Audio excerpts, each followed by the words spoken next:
आज हम हमारा राजस्थान कक्षा 6 की पुस्तक का अध्याय 4 जिसका नाम है राजस्थान की प्राचीन सभ्यता स्थल पढ़ने जा रहे हैं। मानव जब स्वयं के बारे में सोचना छोड़कर दूसरों के बारे में सोचना शुरू करता है तब वह समूह में रहकर कार्य प्रारंभ करता है। इसी से सभ्यता की शुरुआत होती है। समय के साथ सभ्यताएं विकसित होती हैं, किंतु समय परिवर्तन के साथ कुछ सभ्यताएं नष्ट भी हो जाती हैं, कुछ नया आकार बना लेती हैं। राजस्थान में भी ऐसी कई सभ्यता और संस्कृतियों के स्थल मरुस्थल और अरावली में नदियों के किनारे मिट्टी में दबे पड़े हैं। मतलब कि जैसे जैसे समय बीतता है कुछ चीज़ें नष्ट हो जाती हैं, कुछ चीज़ें अपने परिवर्तन को अपना लेती हैं और वो विद्यमान रहती हैं। ठीक है, इसी प्रकार हमारे राजस्थान में चाहे वो मरुस्थलीय क्षेत्र हो या अरावली में जो बहने वाली नदियाँ हों, उनके किनारे पर जो हमें सभ्यताएं देखने के लिए मिलती हैं वो उनमें से कुछ तो विलुप्त हो चुकी हैं, कुछ वर्तमान में भी विद्यमान हैं। उसके बाद हम बात करें राजस्थान में मानव के प्रारंभिक क्रियाकलाप क्या थे, वे कब से प्रारंभ हुए, इनके लिखित साक्ष्य उपलब्ध नहीं है। जिस काल का लिखित इतिहास उपलब्ध नहीं होता है उसके बारे में उत्खनन से प्राप्त सामग्रियों के आधार पर ही जाना जा सकता है। उत्खनन से प्राप्त हुए प्राचीनतम साक्ष्यों में आवास स्थल, लकड़ी, अनाज, हड्डी और पत्थरों के अस्त्र शस्त्र और उपकरण प्रमुख हैं। चूँकि प्राप्त उपकरणों में से पत्थरों के उपकरणों की संख्या अत्यधिक है, अतः प्रारंभिक युग को प्रस्तर युग कहा गया है। मतलब कि हम जब देखते हैं तो जिन समय का इतिहास हमें लिखित रूप में नहीं मिलता है, ठीक है, उनकी जो हमें जानकारी है वो किसी स्थान के उत्खनन से प्राप्त जो भी सामग्री है उससे हमें उस समय या काल का अनुभव होता है या उनकी जानकारी मिलती है। प्रस्तर युग में मानव अपनी आवश्यकता की पूर्ति के लिए जानवरों का शिकार करता था अथवा जंगलों से कंदमूल एकत्रित कर अपना पेट भरता था। अतः उसने पत्थर से कुल्हाड़ी, गंडासा, छुरा जैसे उपकरण बनाए। हम मानचित्र को देखकर जानिए कि राजस्थान के प्रस्तर युग में ये उपकरण मुख्यतः बनास, गंभीरी, गेड़च और चंबल नदियों की घाटियों और शैलाशरों में बहुतायत से मिलती हैं। बनास नदी की बात करें, गंभीरी नदी की, बेड़च की, चंबल की, तो इनके जो किनारे पर जो हमें सभ्यताएं मिली हैं, ठीक है, उनके बारे में हम देखने वाले हैं। प्रस्तर युग के बाद ताम्र कांस्य काल तथा उसके पश्चात लोहे युग के अवशेष प्राप्त होते हैं। सबसे पहले हमें ताम्र और कांस्य और फिर उसके बाद में लोहे के हमें जो भी अवशेष प्राप्त होते हैं। हम पूर्व में पढ़ चुके हैं कि मानव शिकार से पशुपालन और कृषि कार्य की ओर अग्रसर हुआ। पहले मानव शिकार करता था, फिर उसके बाद में पशुपालन करने लगा और फिर उसके बाद में कृषि कार्यों में संलग्न हो गया। पत्थर के स्थान पर उसने धातु के उपकरण बनाने प्रारंभ किए। धातुओं में भी सर्वप्रथम तांबे का उपयोग प्रारंभ किया।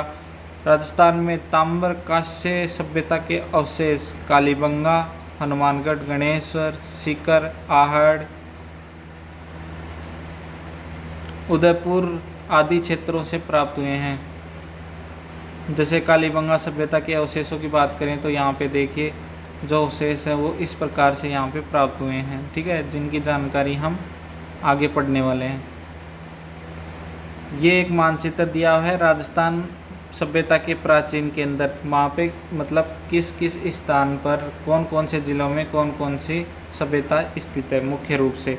तो हम यहाँ पे देखें मुख्य रूप से तो इसमें दे रखा है, जैसे देखें कालीबंगा जो कि हनुमानगढ़ ज़िले में थी, पीलीबंगा हनुमानगढ़ में थी, रंगमहल हनुमानगढ़ में थी, बड़ापोल हनुमानगढ़ में थी, सौंदी बीकानेर में थी, तिलवाड़ा बाड़मेर में थी, बागौर भीलवाड़ा में थी, गिलोंडी राजसमंद में, आहड़ उदयपुर में, नगरी चित्तौड़गढ़ में, नगर टोंक में, रेंड टोंक में, दर भीलवाड़ा में, बैराठ तो थी वो फिलहाल कोटपुतली बैरोड में है, और गणेश्वर है वो सीकर में, और सुनारी जो झुंझुनू के अंदर है।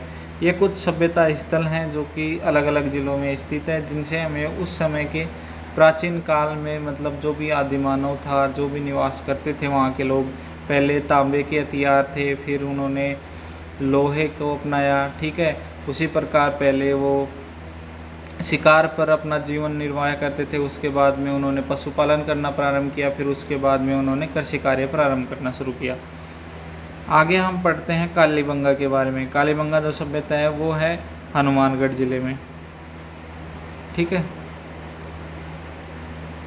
इसमें हम देखते हैं कि राजस्थान में दृश्यवती और सरस्वती नदी की घाटी में पुराविद अमलानंद घोष ने करीब 2 दर्जन पुरास्थलों की खोज की। इनमें हनुमानगढ़ जिले में घग्गर नदी के किनारे स्थित कालीबंगा प्रमुख है। बाद में डॉक्टर बीबी लाल और बीके थापर के निर्देश में यहाँ खुदाई हुई। खुदाई में यहाँ सिंधु सरस्वती सभ्यता काल का एक नगर मिला है, जिसके मकानों में ईंटों का प्रयोग किया गया है। मकानों में 4 से 5 बड़े तक कुछ छोटे कमरे होते थे। बस्ती के गंदे पानी की निकासी के लिए यहाँ लकड़ी व ईंटों की नालियाँ बनी हुई थी। यहाँ चबूतरे भी मिले हैं, जिस पर अग्निकुंड वेदिकाएँ बनी हुई हैं। संभवतः ये धार्मिक कार्यों हेतु प्रयुक्त होते थे। बात करें हम कालीबंगा सभ्यता, जो कि हनुमानगढ़ में स्थित है। इसकी जो खोद है वो अमलानंद घोष ने की थी। नदी की बात करें तो दर्शवती सरस्वती नदी जो प्राचीन काल में थी, वो वर्तमान काल में घग्गर नदी के नाम से जानी जाती है। ठीक है। और यहाँ पे जो उत्खनन का जो कार्य था, खुदाई का जो कार्य था, बीबी लाल और बीके थापर ने यहाँ किया था। उसके बाद में हम बात करें, यह जो सभ्यता है इसे सिंधु सरस्वती सभ्यता काल का एक नगर कहा जाता है, जिसमें मकानों में जो प्रयोग किया गया था वो ईंटों का प्रयोग किया गया था। उसके बाद में हम बात करें, यहाँ 4 से 5 बड़े तक कुछ छोटे कमरे मिले हैं। और यहाँ पे बात करें तो जो बस्ती का जो गंदा पानी जाता था उसके लिए लकड़ी एवं ईंटों की नालियाँ बनी हुई हैं। वहीं हम बात करें चबूतरा मिला है, और वहाँ यहाँ पर अग्निकुंड जो वेदिकाएँ हैं वो भी यहाँ पे मिली हैं, जिससे हमें यह अनुभव होता है कि यहाँ पे प्राचीन काल में यज्ञ जो किए जाते हैं, यज्ञ पाठ किए जाते थे।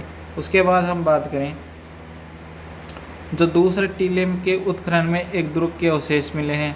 कालीबंगा की नगर योजना सिंधु सरस्वती सभ्यता की नगर योजना के समरूप दिखाई देती है। इस क्षेत्र में नगर की प्राचीर से बाहर, मतलब जो दीवार है उसके बाहर जुती हुई कृषि भूमि के साक्ष्य भी मिले हैं। खुदाई में हमें गाय के मुख वाले प्याले, तांबे के बैल, कांसे के दर्पण, हाथी दांत का कंगा, मिट्टी के बर्तन, कांच की मणियाँ, खिलौने आदि प्राप्त हुए हैं। कालांतर में नदियों का पानी सूखने, जलवायु परिवर्तन और मरुस्थल के बढ़ने इत्यादि कारणों से समृद्ध बस्ती उजड़ गई। हम बात करें कालीबंगा सभ्यता की, तो इसमें जो एक दूसरा टीला था उसके उत्खनन में एक दुर्ग के अवशेष मिले। कालीबंगा की नगर योजना सिंधु सरस्वती सभ्यता की एक नगर योजना की स्वरूप थी। वहीं पे हम बात करें, यहाँ पर जुते हुए कृषि के अवशेष मिले हैं। हमें एक गाय के मुख वाला प्याला मिला है, तांबे का बैल मिला है, कांसे के दर्पण मिले हैं, हाथी दांत का कंगा मिला है, मिट्टी के बर्तन मिले हैं और कांच की मणियाँ मिली हैं और कुछ खिलौने मिले हैं। ठीक है, ये यहाँ पर मिलने वाले कुछ अवशेष हैं जो हमें यहाँ से प्राप्त हुए हैं। ठीक है।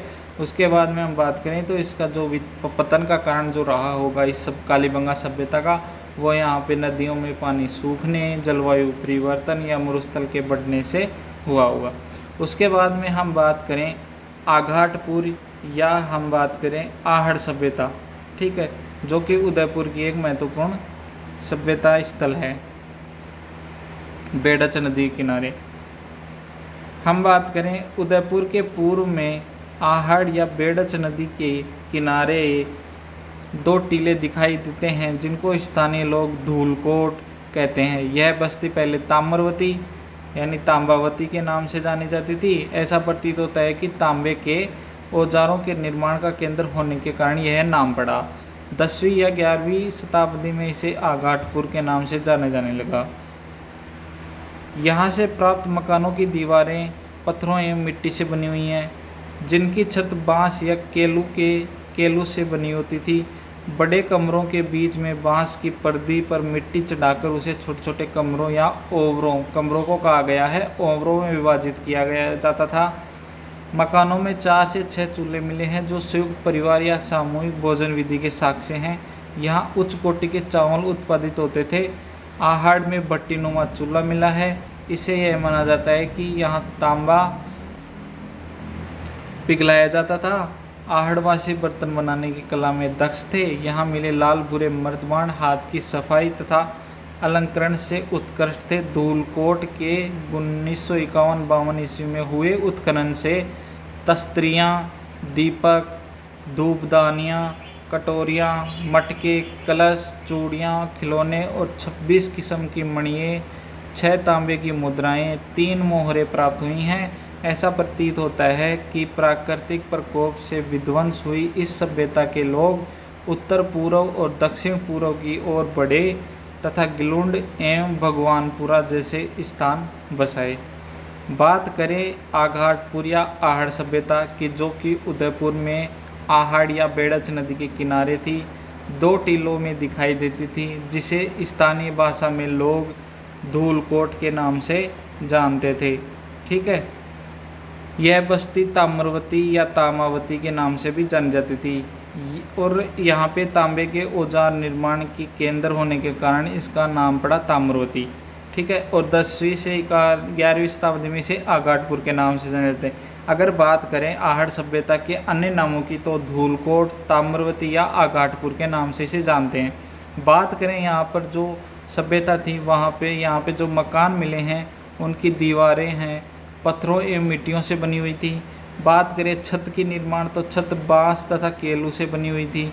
जो बड़े कमरे थे उनके बीच में जो हम जैसे दीवार देकर 2 बनाते हैं तो उसके लिए यहाँ पे बांस की पर्दी पर मिट्टी चढ़ाकर उसे छोटे छोटे कमरों को यहाँ पे ओवरों का नाम दिया गया है, उसमें विभाजित किया जाता। मकान में 4 से 6 चूल्हे मिले हैं जो कि हमें बताते हैं कि यहाँ सब परिवार या सामूहिक भोजन विधि का साक्ष्य है। और यहाँ पे उच्च कोटि के चावल उत्पादित हुआ करते थे, मतलब चावल का यहाँ पर मतलब उत्पादन या खेती की जाती थी। आहड़ में बट्टीनुमा चूल्हा मिला है, इससे माना जाता है कि यहाँ तांबा पिघलाया जाता था। 2 बड़ा बट्टीनुमा चूल्हा था, वहाँ पे तांबा का जो है वो पिघलाकर अन्य अन्य प्रकार के जैसे तांबे का पात्र हो, तांबे की कुल्हाड़ी हो, तांबे का टुकड़ा जैसे हो, तांबे की छुरी हो, कुछ प्रकार से तांबे के औजार थे या हम पात्रों की बात करें उसका निर्माण करते थे। आहड़वासी बर्तन बनाने की कला में दक्ष थे। बात करें यहाँ पे लाल बुरे मर्दबांड मिले हैं, ठीक है, और उन पे मतलब कुछ अलंकरण मतलब कुछ कलाकृतियाँ बनाई गई हैं। धूलकोट या हम बात करें आहड़ की तो 1951 और 52 में उत्खनन हुआ। वहाँ पे हमें तस्तरियाँ मिली, दीपक मिले, धूपदानियाँ मिली, कटोरियाँ मिली, मटके मिले, कलश मिले, चूड़ियाँ मिली, खिलौने मिले और 26 किस्म के मणिये मिले। और बात करें 6 तांबे की मुद्राएं भी मिली, 3 मोहरें प्राप्त हुई साथ में। बात करें इसके विध्वंस का तो विध्वंस प्राकृतिक प्रकोप रहा होगा, जैसे बाढ़ बोलते हैं, सूखा या जो भी प्राकृतिक घटना हुई होगी उसके कारण। या फिर हम बात करें इस सभ्यता के लोग उत्तर पूर्व या दक्षिण पूर्व की ओर बढ़े और गिलुंड और भगवानपुरा जैसे स्थानों पर जाकर बस गए और वहाँ पे नवीन जो सभ्यता स्थल का विकास किया। इसके बाद हम बात करें तो अगली जो सभ्यता है वो है बालाथल। बालाथल के बारे में हम बात करें तो बालाथल जो सभ्यता है वो उदयपुर में स्थित है। ठीक है, उदयपुर जिले की वल्लभनगर तहसील के बालाथल में मिली सभ्यता ताम्र पाषाणकालीन आहड़ संस्कृति से संबंधित है। यहाँ 11 कमरों के एक बड़े भवन एवं द्रुग जैसे चिन्ह भी प्राप्त हुए हैं। बालाथल में तांबे, चाकू, कुल्हाड़ी, छेनी, बाण जैसे उपकरण, कर्णफूल, गले के हार की लटकन आदि आभूषण मिले हैं। यहाँ के निवासियों में मिश्रित अर्थव्यवस्था प्रचलित थी। कृषि, पशुपालन, शिकार तीनों जीविका के साधन थे। बालाथल में लोहे काल के अवशेष भी प्राप्त हुए हैं। यहाँ लोहा गलाने की भट्टियों के चिन्ह भी मिले हैं। और बैराट के अतिरिक्त बालाथल में ऐसा स्थान है जहाँ बुना हुआ वस्त्र प्राप्त हुआ है। तो बालाथल की विशेषताओं के बारे में बात करें तो यह पहले तो उदयपुर के वल्लभनगर तहसील की सभ्यता है, वहां पर यह मिली है। यह एक ताम्रपाषाण कालीन आहड़ संस्कृति से संबंधित एक सभ्यता है। यहाँ पर 11 कमरों के एक बड़े भवन एवं द्रुग के चिन्ह मिले हैं। बालाथल में तांबे की चाकू, कुल्हाड़ी, छेनी, बाण जैसे उपकरण मिले हैं। कर्णफूल, गले का हार, लटकन आदि आभूषण मिले हैं। यहाँ के जो निवासी थे वो मिश्रित अर्थव्यवस्था मतलब मिलजुल कर रहने वाले, आपस में एक दूसरे की सहायता करने वाले मिश्रित अर्थव्यवस्था यहाँ पे प्रचलित थी। कृषि, पशुपालन और शिकार तीनों क्षेत्र मतलब वहां पे जीवन उपार्जन के साधन थे। और बालाथल में लोहा काल के अवशेष भी प्राप्त हुए हैं, यहाँ लोहा गलाने की भट्टी के चिन्ह भी मिले हैं। और बैराट के बाद में बालाथल में बुना हुआ वस्त्र जो प्राप्त हुआ है वो यहाँ पे मिला है। बुना हुआ वस्त्र एक बैराट में मिला है और एक बालाथल में मिला है, ठीक है। उसके बाद में अगली सभ्यता की बात करें, अगली सभ्यता बेणेश्वर सभ्यता, जो कि सीकर जिले के नीमकाथाना तहसील में गणेश्वर से एक विशिष्ट संस्कृति के अवशेष मिले हैं। इसे ताम्र संचय संस्कृति कहा जाता है। यह संस्कृति पूर्वी राजस्थान एवं गंगा घाटी के क्षेत्र में पल्लवित हुई। गणेश्वर में ताम्र उपकरण बहुतायत में मिलते हैं। इसका कारण खेतड़ी ताम्र भंडार की निकटता रही होगी। ताम्र उपकरणों में बाण, छेनियां, मछली पकड़ने के कांटे, उस्तरे के फलक, अंगूठियां आदि प्रमुख हैं। ऐसा प्रतीत होता है कि यहाँ से दोहरी पेचदार सिरा वाली ताम्र पिनों को पश्चिमी तथा मध्य एशिया के निर्यात किया जाता था। गणेश्वर में मिट्टी के दो प्रकार के बर्तन मिलते हैं।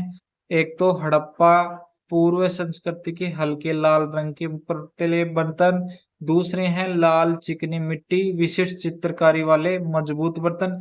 इन बर्तनों में मर्तमान, कलश, प्याले, तसले, ढक्कन, हांडी प्रमुख है। बात करें गणेश्वर सभ्यता तो यह सीकर के नीमकाथाना तहसील में स्थित है। यह एक विशिष्ट प्रकार की ताम्रयुगीन सभ्यता है।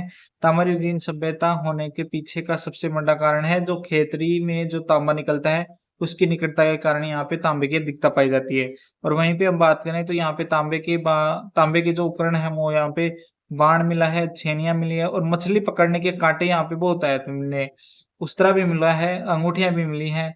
और ऐसा प्रतीत होता है कि यहाँ पर जो तांबे के जो उपकरण थे वो पश्चिम में और मध्य एशिया में निर्यात किए जाते थे। यहाँ पे दो प्रकार के मर्दभांड मिले हैं, मतलब मिट्टी के बर्तन मिले हैं। एक तो हड़प्पा पूर्व संस्कृति के हल्के लाल रंग के पतले बर्तन और दूसरे हैं लाल चिकनी मिट्टी के विशिष्ट चित्रकारी वाले मजबूत बर्तन जिसमें मर्तबान है, कलश है, प्याले हैं, तसले हैं, ढक्कन वाली हांडी है। आहड़ एवं गणेश्वर सभ्यताएं ताम्रपाषाण काल की ही थी, किंतु इनके ऊपरी स्तर पर लोहे युग के अवशेष भी प्राप्त होते हैं। लोहेकालीन इतिहास को जानने के लिए बैराट, सांबर, बागोर, रेन आदि सभ्यता स्थलों के विवरण उल्लेखनीय हैं। इसके पश्चात हम बात करें तो बैराट सभ्यता। कोटपुतली बैरोड जिले में स्थित बैराट कस्बा हर युग में सभ्यता संस्कृति का प्रमुख केंद्र रहा है। इसकी बीजक की पहाड़ी भीमडूंगरी पुरातत्व की दृष्टि से महत्वपूर्ण है। महाभारत में इसका उल्लेख मत्स्य जनपद की राजधानी विराटनगर के रूप में हुआ है, जहां पांडवों ने अपने अज्ञातवास के अंतिम दिन व्यतीत किए थे। मौर्य काल में भी यह एक प्रमुख केंद्र था। यहाँ अशोक के दो स्तंभलेख बाबरू और बैराट शिलालेख एवं बौद्ध मठ के अवशेष प्राप्त होते हैं। यहाँ एक कमरे में 36 चांदी की मुद्राएं मिली हैं, जिनमें 8 पंचमार्क एवं 28 भारतीय यूनानी शासकों की हैं।